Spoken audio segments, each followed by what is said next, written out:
Hi everyone!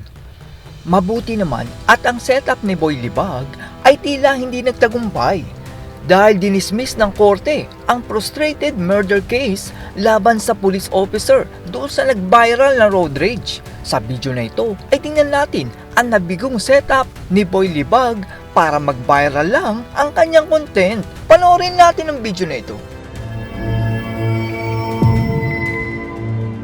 Ayon sa isang mapagkakatiwalaang balita ay ang frustrated murder na isinampa ni Boy Libag laban sa pulis kaugnay ng viral road rage ay ibinabasura ng korte dahil sa kawalan ng sapat na ebidensya.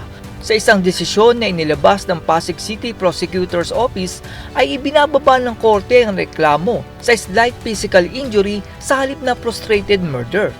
Ang desisyon ay dahil ang ebidensyang ipinakita ni Boy Libag ay hindi sumusuporta sa isinampang kaso na frustrated murder. Inutos din ng otoridad na palayain ng pulis matapos magpiyansa ng 3,000 pesos.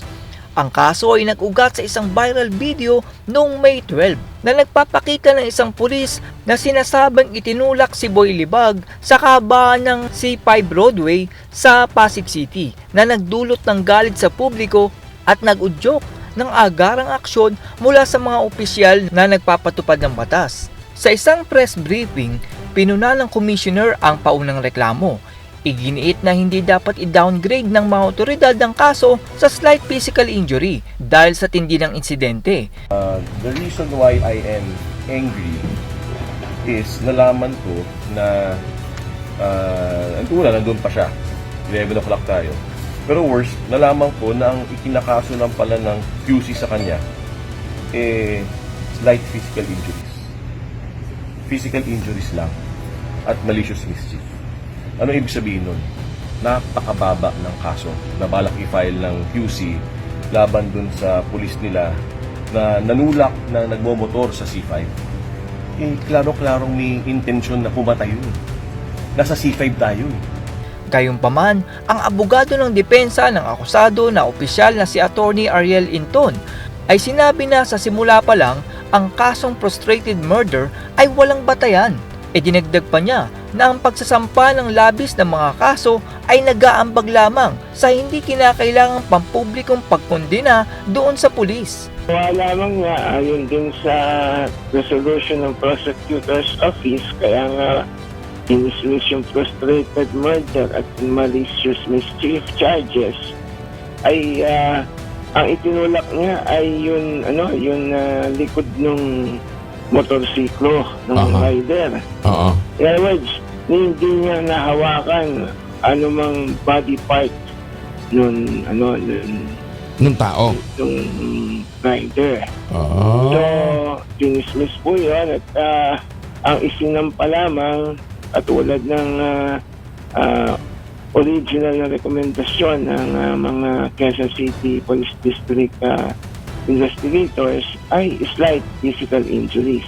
At yung slight physical injuries ay may rekomendasyon ng 3,000 piso na for bail, at ngayon po na i-check na po natin ay na-raffle na po sa Metropolitan Trial Court Branch 153 ng Pasig City. Matatandaan natin na itong si Boy Libag ay nakuha pang magpa-interview at sinungaling dahil ang pulis daw ang bumusina samantalang si Boy Libag ang bumusina. 30 PM peak hour, nagmamadali siya, busina siya ng busina. Although nauna naman siya sa akin, nung pinipilit niya makalusot sa mga ibang rider sa unahan namin, hindi niya nagawang makalusot agad. Tignan natin ang parte ng video kung saan ay maririnig nyo na si Boy Libag ang bumusina at hindi ang pulis. Madali ka, sir? Ano? Mamadali ka? Ba't nangangat ka? Oo, nasa video ka. Sige. Sabi ni Boy Libag ay naunahan daw siya samantalang ang pulis ang nasa unahan at ang layo naman para tamaan si Boy Libag. Nasa likuran ako. Okay. Ngayon po nung gumawa siya ng way para makasingit, pumunta siya sa left side ng isang motor. May open space ako para dumiretso. So parang naunahan ko siya. feeling ko doon po na nag-trigger yung Napakagalang pa daw ng pagsasalita ni Boy Libag, samantalang binastos ni Boy Libag ang pulis. hinabol niya ako and then Pinabol siya. muntik niya na akong mabangga. So, Pinusinahan ko po siya.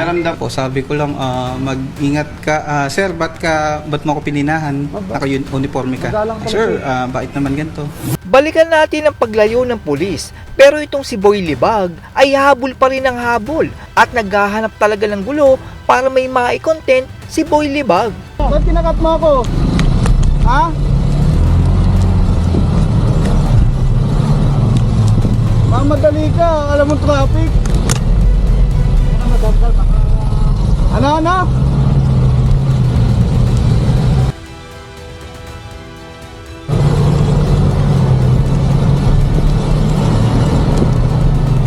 Dito ay hindi narinig sa video pero minura ni Boy Libag ang pulis.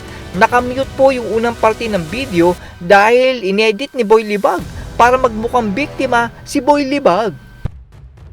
Nangangat ka, inaano ka ba? Ha? Oh, nakukuntuan. O bakit? Kasalanan ba? Gusto humingi ka ng pasensya eh. Ibibig ako eh, karapatan ko to. Bakit? Pinilit lumayo ng pulis pero itong si Boy Libag ay binubuyo ang pulis para magalit sa kanya at may mai-content si Boy Libag.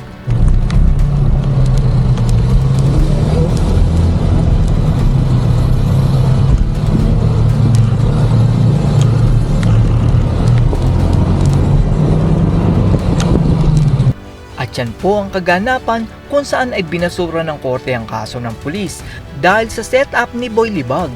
Saludo ko sa prosecutor dahil nagbatay siya sa ebidensya at hindi sa mga balita sa media na putol naman pala. Salamat po at makakalaya na ang pulis dahil naniniwala akong mabuting tao naman ang pulis at nabuyo lang siya ni Boy Libag. Nung una ay pumapanig ako doon kay Boy Libag pero nagtataka ako kung bakit tinapik ng pulis itong si Boy Libag.